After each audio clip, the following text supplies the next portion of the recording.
Queridos, sem mais delongas, se eles puderem abrir sua Bíblia comigo em Mateus capítulo 24, 37 a 39. Vamos ler rapidamente. E eu quero destacar aqui a alegria de estar mais uma vez juntamente com vocês. Gente, você está vivo, amém? Amém. Para agradecer, sim ou não? Os problemas são o tempero da vida, tá? Tem gente às vezes que fica, pastor, eu estou vivo, mas a vida está difícil. Senhor, eu estou vivo, mas está complicado. Tem gente que só fica assim, já ouviu? Aqui não tem não, aqui não tem crente assim não. O crente que eu fraco, mas quem quer dizer por isso? Queridos, o tempero da vida é o problema. A gente aprende com eles. E à medida que a gente vai passando de fase, os problemas vão aumentando. Quando você era criança, você achava que tinha problema. Seu problema era prova de matemática. Agora você é adulto, o seu problema é fazer a matemática para pagar as contas.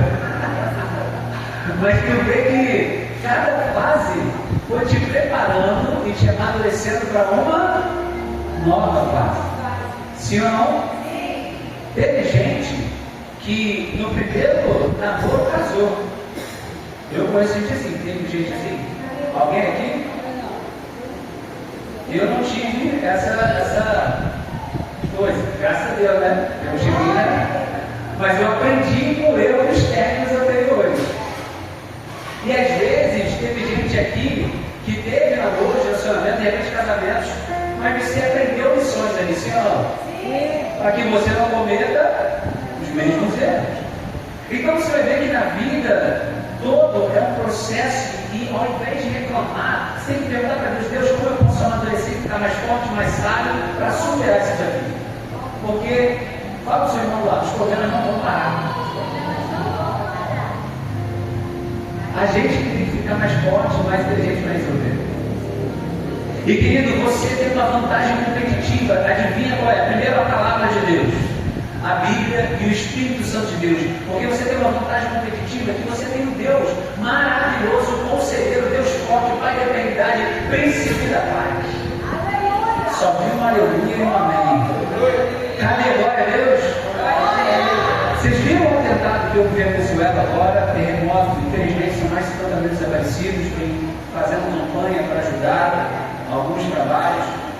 Mas eu não sei se você viu, minha irmã estava vendo hoje pela manhã, estava acompanhando, que um menino, uma criança, um adolescente, não sei, ele teve uma visão, e está todo mundo falando ali que foi uns 3 meses antes de acontecer, e ele profetizou e falou, ó, Deus vai punir Venezuela por causa disso, ele Deus mostrou isso aqui em sonho e tal, e ele falou, vai haver um terremoto em Caracas e tal.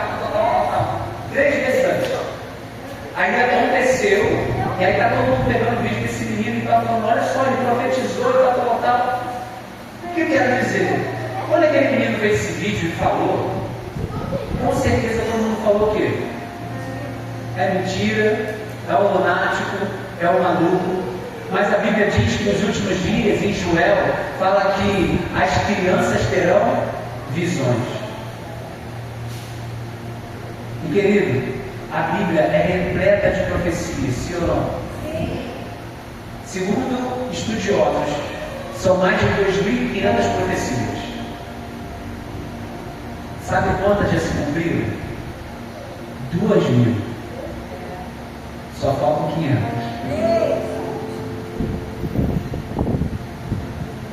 Fala para o seu irmão lá, se é sério.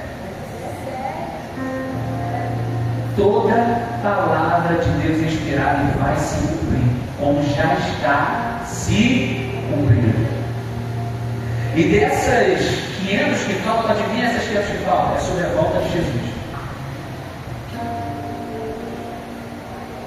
E nesse texto que a gente vai ler agora, Mateus capítulo 24, 37 a 39, olha só isso aqui. Quando o Filho do Homem voltar, será como no tempo de... Isso é Jesus falando. Ele profetizando que ele vai voltar. 2.000 profecias se cumpriram. A gente está nos últimos dias. E Ele voltará. Ele voltará, querido. E durante muito tempo, essa volta de alguma forma foi pregada em algumas igrejas como motivo para botar medo. Às vezes no próprio cristão. E tem cristão que tem medo da volta de Jesus, que ele não vai você para com medo, você está alegre. Porque quando Jesus voltar, é motivo de alegria para aquele que está salvo. Porque ele vem buscar a sua igreja. Não é motivo de alegria para quem não está firme e não está com Jesus. O que eu quero dizer com isso, querido? É que de fato o mundo se fala da volta de Jesus, mas poucos entendem a alegria que está proposta. Jesus nos ama tanto, Deus nos ama tanto que Ele vai voltar para buscar a sua igreja. Vai começar uma nova e eterna história com Ele. Aonde não haverá dor, enfermidade, não haverá lágrima, não haverá tristeza. Querido, eu sei que isso de fato é motivo para alegria, mas muitos ainda ficam, poxa, mas e agora? Não sei se eu estou bem, mas calma, quando o filho não voltar, será como no tempo de? Pode passar o próximo versículo? Vocês vão entender o que eu quero dizer. Nos dias antes do dilúvio, o povo, a sua rotina, comiam, bebiam, a minha versão está aqui, comiam, bebiam, se casavam e davam-se em casamento até o dia em que Noé entrou na... Não perceberam o que estava o quê? Até que veio o e os levou todos. Assim será na vida do... Olha que coisa interessante. Noé, a história de Noé, em mais de 2000 anos atrás, Jesus reportou isso. Querido, Jesus, fala comigo, Jesus. Quem está comigo diz glória a Deus. Aleluia. Primeiro, Jesus profetizou a própria morte. Ele falou, ó, filho do homem vai morrer e vai voltar em 3 dias, sim ou não? A pessoa acreditou? Tanto é que quando ele morreu, os discípulos o quê? Meteram o pé. Aí Jesus teve que falar com eles, você não lembrou não que eu ia voltar? Eu falei que eu ia morrer. Eu falei que ia ressuscitar. Tudo que Jesus profetizou e ele falou, no fim dos dias será como no dia de quando eu voltar. As pessoas vão voltar à sua rotina, vão estar se casando, bebendo, comendo, fazendo as coisas da sua rotina, mas ele virá de repente. E sabe o que é interessante? Querido, Noé, quando Deus chamou Noé, e porque Deus estava entristecido com a humanidade, e falou, Noé, prepara uma arca, porque vai vir dilúvio sobre a terra. E alguns estudiosos falam que não havia chuva naquele tempo. Então, quando Deus mandou criar a arca, imagina como ele foi chamado de louco. Como ele foi julgado. Não tinha barco naquela época, e o cara construiu uma arca gigante, que era o tamanho, mais ou menos do tamanho do Maracanã.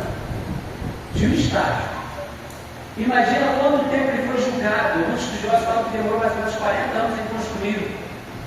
E foi 40 anos ele pregando, ó, vai vir um dilúvio. Deus me chamou, e o povo, isso não vai acontecer não, você está maluco. Isso foi visão sua, ninguém vai acontecer isso, vamos continuar minha vida aqui, tendo festa de casamento, tendo bebida, tendo comida, vamos churrasquinho, vamos ver o jogo do Flamengo, vamos ver o jogo do Vasco, vamos ali, vamos viajar, vamos curtir a vida. E não é falando, gente, vai vir, e eu estou preparando essa arca que Deus me mostrou, vem todo mundo. O povo ouviu, gente? E tem muita gente assim nos dias de hoje, sim ou não? Sim. E sabe o que é o mais louco? Pode voltar o versículo aí. Rotina. Virou um versículo aqui, você vê que nos dias antes do dilúvio, o povo estava em pecado, estava fazendo tudo errado, distante do Senhor. Não, eles estavam apenas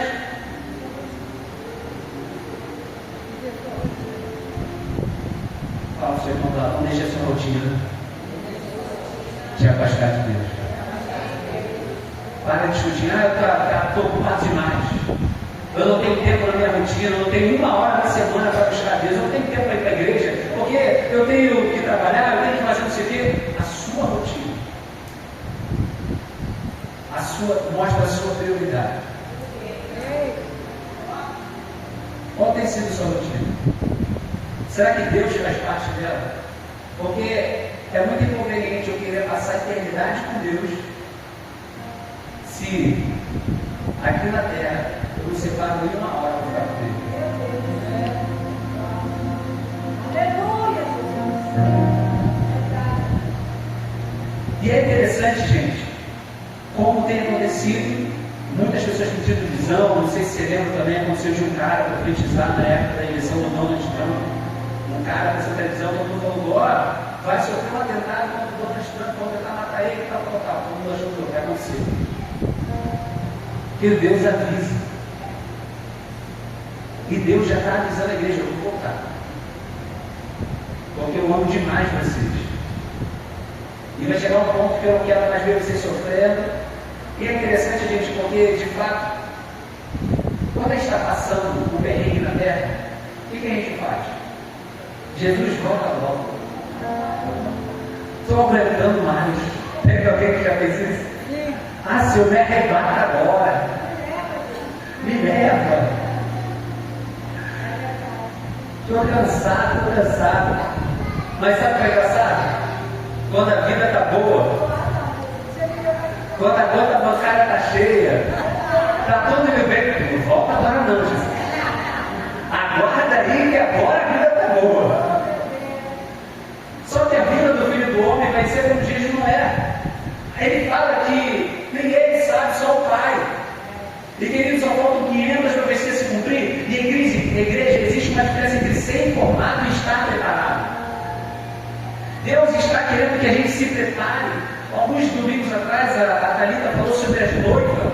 A noiva falou que a noiva preparada. Quem estamos sendo? Será que estamos se preparando para a volta de Jesus? Porque mais importante, Leandro, pastor Ibolete, pastor Célio, Anderson, Mirinha e Isabel, Silvano.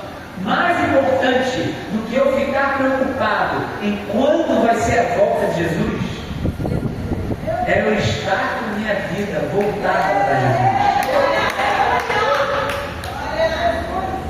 Mais importante você ficar, será que Jesus não vai para a igreja? Eu não sei, vai ter. Toca a trombeta agora, glória, estava aqui. Aí toca a trombeta e você está fora. Aí viria o projeto. Mas o que eu quero dizer com isso? É a nossa vida estar colocada na nossa rotina, Ele fazer parte dela. Nos dias de Noé, ninguém morreu porque Deus não avisou. Porque Deus nos ama tanto que Ele enviou a sua palavra, a Bíblia, para a gente ler e entender que Ele voltará. Então não vai ser por falta de aviso.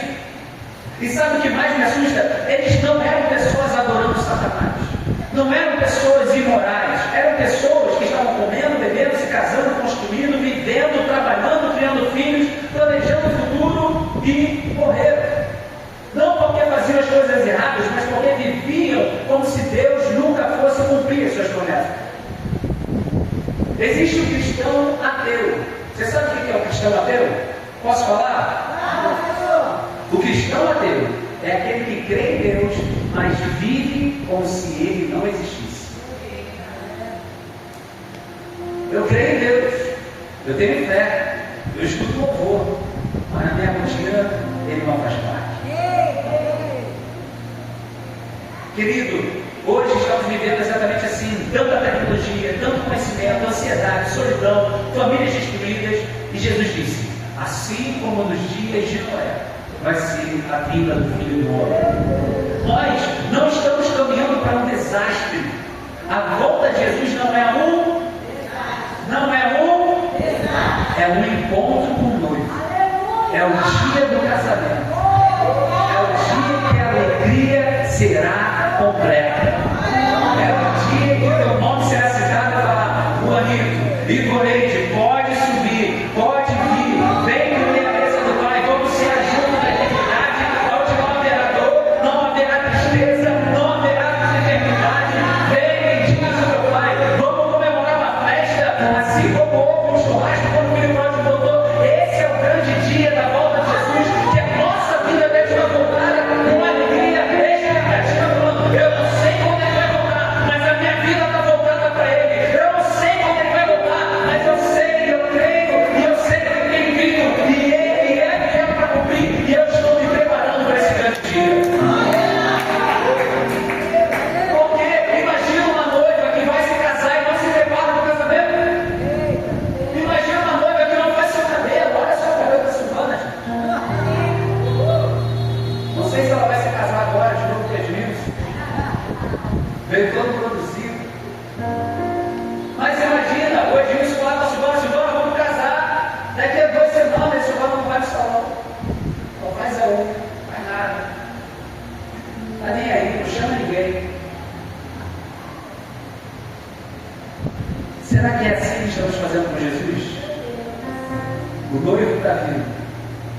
o amado da sua alma, aquele que te ama mais que tudo, que deu sua vida por você e eu,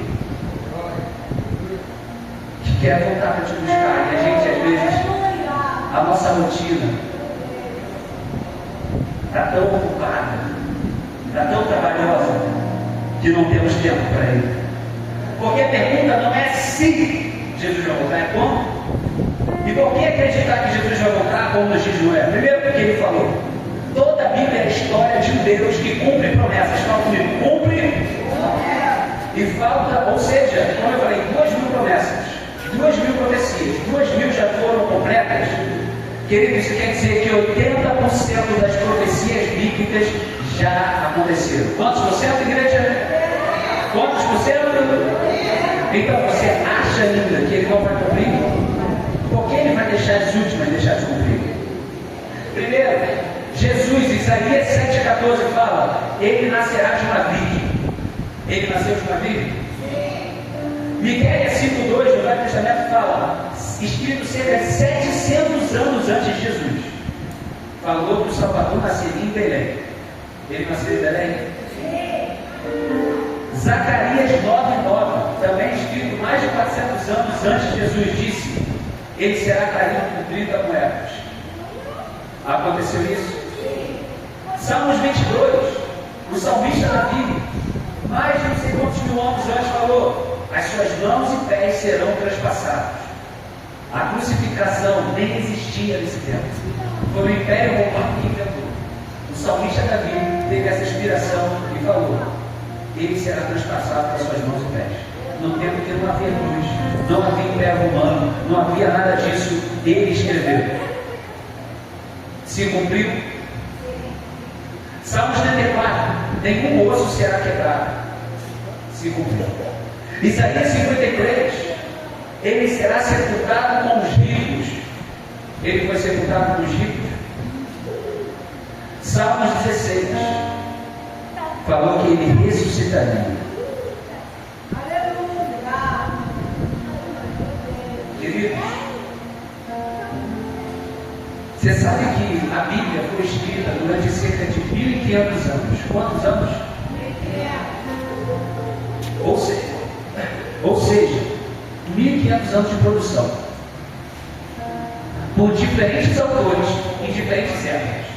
Teve profetas da Ásia, profetas da Europa, teve profecias da África. Eles não se conheciam, foram em tempos diferentes, mas todas as profecias se entrelaçam. E sabe o que é mais louco? Alguns eram reis, outros eram pescadores, outros eram eruditos e outros não sabiam nem ler e escrever. Mas todos eles foram inspirados por Deus. Foi o quê? E todas essas conexões se ligam para nos dizer que ele vai voltar. Jesus falou em Lucas 21 que não sobrará pedra sobre pedra. Ele estava vivo, ele falou no tempo de Jerusalém, que era o maior de todos, o mais forte. Ele falou, não vai sobrar pedra sobre pedra. Ele falou, você é maluco, batam dele, eles matem ele, está com besteira. 70 anos depois de Cristo, o que aconteceu? Jerusalém foi destruído. E tacaram fé, é fogo, e não sobrou pedra sobre pedra. Ou seja, quando a profecia vem, parece loucura, parece algo distante, parece que não vai acontecer. Querido, Jesus disse que Israel voltaria a existir em 1948. 1948 anos depois de Jesus, Israel voltou a existir. As profecias estão se cumprindo. O nosso amado está voltando. E por que devemos acreditar? Porque ele prometeu nascer, nasceu. Prometeu morrer, morreu. Prometeu ressuscitar, ressuscitou. Prometeu enviar o Espírito Santo, enviou. Prometeu edificar sua igreja, está edificando. E quando ele diz, voltarei, quem somos nós para duvidar? Mas Deus sempre avisa antes de julgar. Em 2 Pedro 2,5, Pedro chama Noé de um pregador da justiça, porque ele ficou pregando durante décadas, enquanto construía uma arca. Noé pregou, vem para cá, vai haver um dilúvio, mas todo mundo ignorava. E às vezes não é assim, a gente está chamando nossa família, chamando nossos filhos, chamando os amigos, volta para Jesus, vem, cara, Jesus com a palavra, busque enquanto você pode achar, e as pessoas estão vivendo sua rotina dia após dia. E a volta do Filho do Homem será um dos dias de Noé. Eu não sei se você já viu um filme de comédia, que é o Todo-Poderoso, né? Lançado, cara. O Todo-Poderoso 2. Não aquele primeiro com o Jim Carrey, é o outro. Que é uma ilustração de Noé, em que Deus fala para ele construir uma arca nos tempos atuais. E é engraçado que todo mundo chama ele o quê? De maluco, vai acontecer, e é julgado, e a mídia aparece no jornal, e aí todo mundo aparece na revista, um homem maluco e tal, está fazendo isso. Até que ele foi divertido. Ele entenda uma coisa: talvez você seja o único convertido na sua casa, talvez os homens da sua fé, talvez digam que você exagera, mas fala para o seu irmão lá, continua construindo, continua orando, continua pegando, porque um dia ele volta. Aleluia. Mas sabe qual é o mais louco? O maior milagre de Noé não foi a arca, porque isso já foi um milagre tanto. Imagina Deus mandar você construir uma coisa enorme, tanto que vai vir animal de cada espécie. Eu estava lendo, a gente sempre fala o quê? Um animal de cada espécie, mas lendo lá, lembrei de uma coisa que eu não lembrava, que os animais puros, ele mandou sete casais dos animais puros. E eles ficaram na arca durante 1 ano da chuva que teve. E a ciência já comprovou que houve um dilúvio na Terra. Alguns falam que está lá na Turquia, você pode pesquisar no Google, depois ver, que alguns estudiosos falam que a Arca de Noé, onde está escrito na Bíblia, no Monte Ararat, que é naquelas cordilheiras, está lá um desenho como se fosse da Arca. Foi descoberto agora recentemente, só que parou o trabalho de arqueologia porque está tendo guerra naquela região. Então, querido, é real. Não é uma historinha. Isso aconteceu. E quem lembra do arco-íris? O arco-íris não é o LGBT que ia mais do que pai. O arco-íris foi o quê? A aliança que Deus fez com Noé. Que ele falou: eu não vou destruir a terra mais dessa maneira. Quando chover, porque imagina o trauma, né? Choveu, torrente de água não caiu no céu, né? Teve explosão de água na terra, mudou tudo. Imagina, choveu de novo, não vai ficar embora. Mas ele fez uma aliança. Então, você vê que geralmente depois de uma tempestade acontece o quê?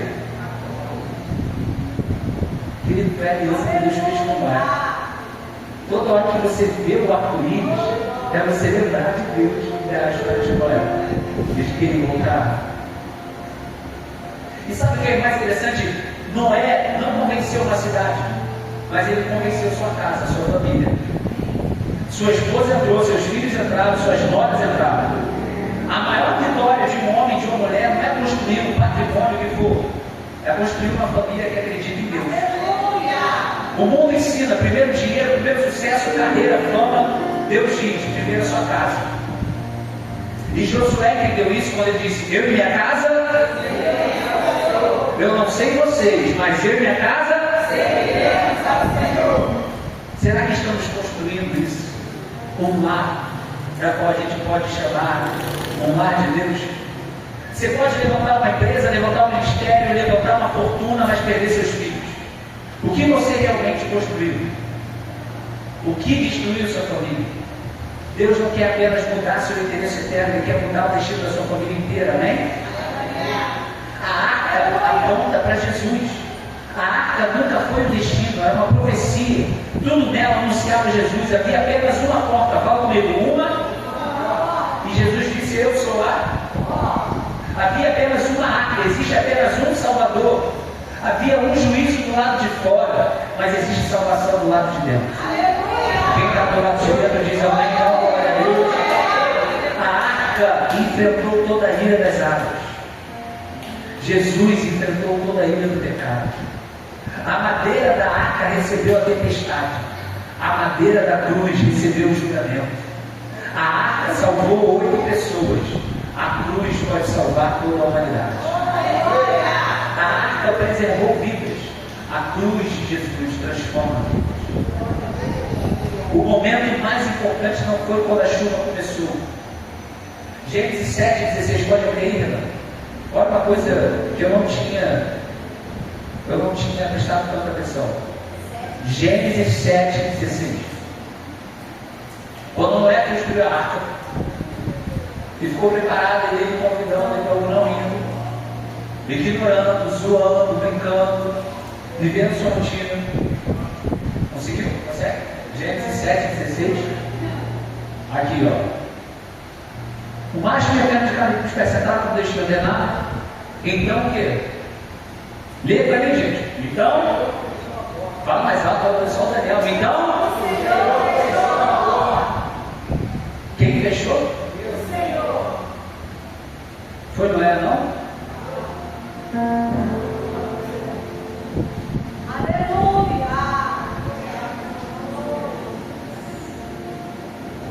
Jesus fala, eu sou a porta.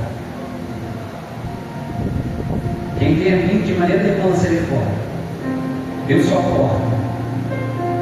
Só que quem chegar ao Pai é por meio de mim. Mas vai chegar o dia em que essa porta será fechada. E não vai ser por falta de aviso. Não vai ser por falta de aviso. Foi o Senhor que fechou a porta quando Noé fez a arca dele. Ele não tinha uma maçaneta. Deus lacrou aquela porta. Sabe por quê? Eu fico pensando comigo. Porque se Noé pudesse ter o poder de abrir e fechar a porta, adivinha quantas pessoas, tem uma cena de um filme, eu ia botar, mas acho que é foto pesada, tem uma cena de um filme, tudo sendo destruído, a água inundando, e as pessoas correndo desesperadas para a água. Todo aquele pessoal que a prioridade era o trabalho, a prioridade era fazer dinheiro, a prioridade era olhar o carro do ano, a prioridade era olhar o Copa do Mundo, a prioridade era ver o Flamengo campeão, a prioridade era o seu casamento, a prioridade era tantas coisas da sua rotina, cuidar dos seus filhos. Quando o dilúvio veio, foi um desespero correndo para água. Aquele doido estava certo. Aquele povo estava certo. Aquele povo que me incomodava cantando louvores. Aquele povo que ficava falando Jesus te ama, cadê eles? Aquele povo que falava bem, Jesus te ama, eu chamava de louco, coisa chata, calem a boca, eu não quero saber desse Deus, eu quero continuar minha rotina. Quando ele voltar, responder pessoal, a Bíblia diz que toda língua confessará que Jesus Cristo é o Senhor, e ele virá assentar no seu trono, aparecendo nas nuvens, e ele voltará como ele prometeu. Mas quando ele voltar, querido, ele vai fechar a porta. E como eu estava dizendo, por que Deus não deixou Noé construir a porta para ele fechar ali? Porque provavelmente ele ia ver alguns familiares, ele ia ver alguns amigos. Pô, não, deixa ele entrar, coitadinho e tal. Mas ele pegou um longo de mais de 40 anos sem ninguém ouvir.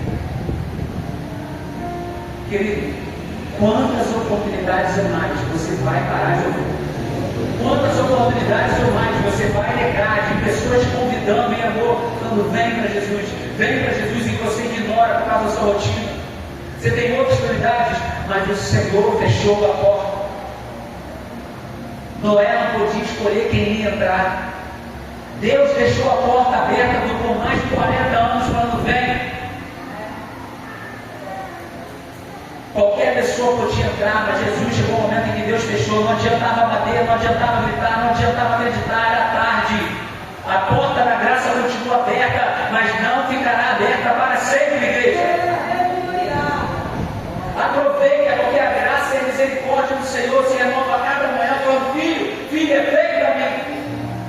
Mas há pessoas que vivem dizendo, depois eu volto, depois eu aceito Jesus, depois eu mudo, depois eu largo o pecado. O problema é que ninguém sabe quando será o último dia, e o último dia será como nos dias de... Enquanto a porta está aberta, a graça convida, mas quando Deus fechar a porta, a justiça falará. Sabe o que a Bíblia fala? Se você ler Apocalipse, não recomendo quem está no começo não ler Apocalipse, mas fala que será um dia de grande temor. As pessoas vão se esconder em cavernas. As pessoas vão tentar se matar e não vão conseguir. Porque será um dia de grande terror para nós. Elas vão procurar se esconder e não vão ter como. Os mortos serão ressuscitados e serão julgados por Deus. Mas para a igreja, para a noiva de Cristo, será o momento de maior alegria da face da terra.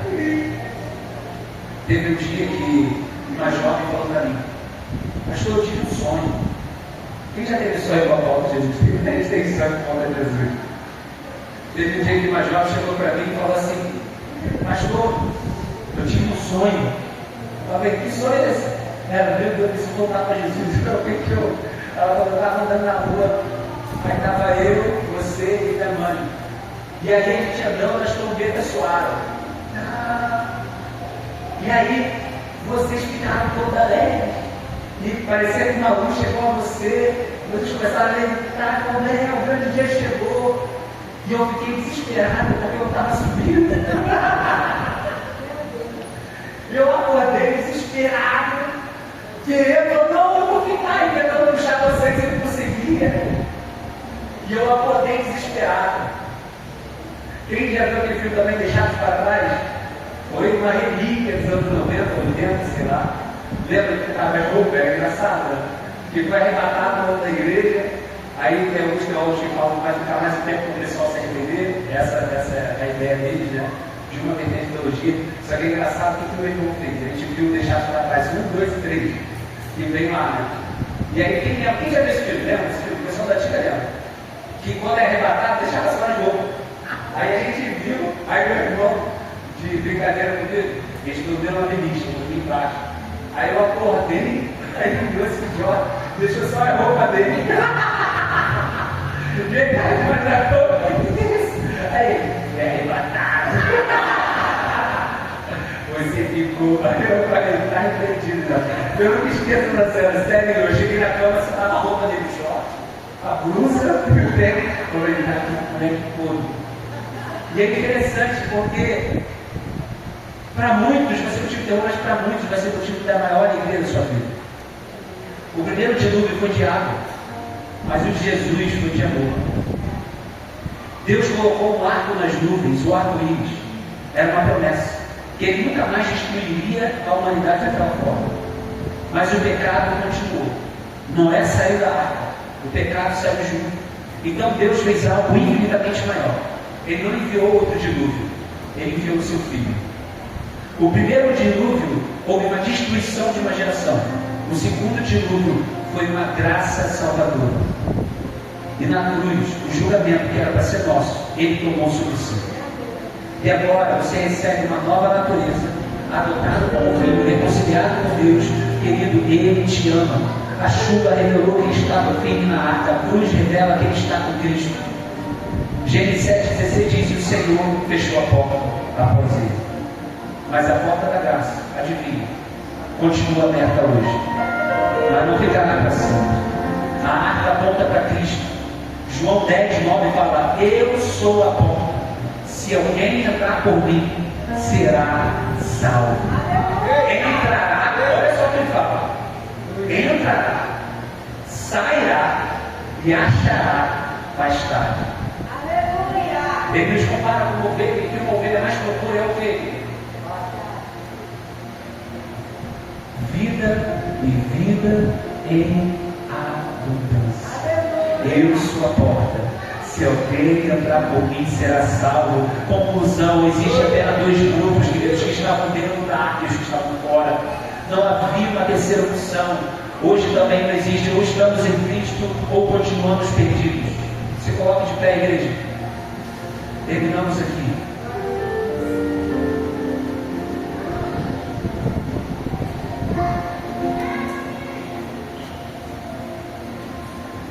Querido, continua orando, continua construindo, continue pregando,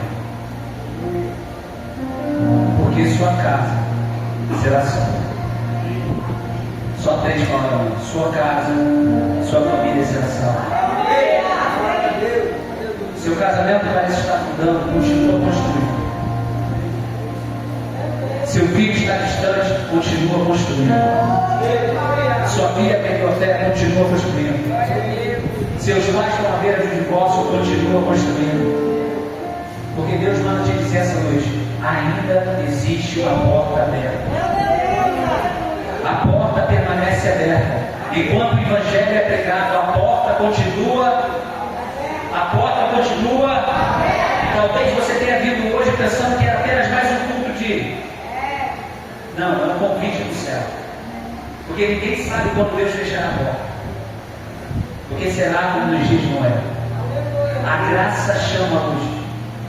Jesus te perdoa, Jesus te salva. A arca, a presença de Deus continua aberta para te receber. Entre por ela. Não entre sozinho. Você pode entrar com sua família. Creia no Senhor Jesus e será salvo tu e tua casa. Hoje pode ser o melhor dia da sua vida. Hoje pode ser o dia que Deus começa uma nova história para você e sua família. Porque Jesus disse: eu sou a porta, e se alguém entrar por mim será salvo.